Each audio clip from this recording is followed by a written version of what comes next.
3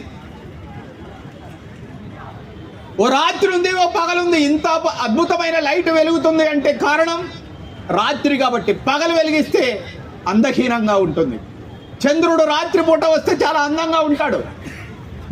ప్రకృతి రాత్రి పగలు రెండిస్తే మనిషి కేవలం పగల్ని ప్రేమిస్తాడు, రాత్రిని వ్యతిరేకిస్తాడు.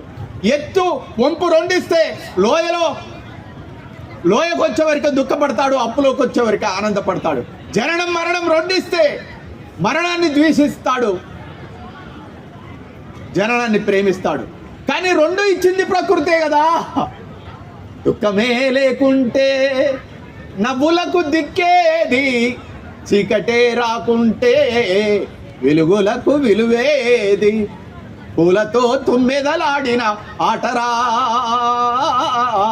పూసిన మందారాల తోటరా, కాలగమనము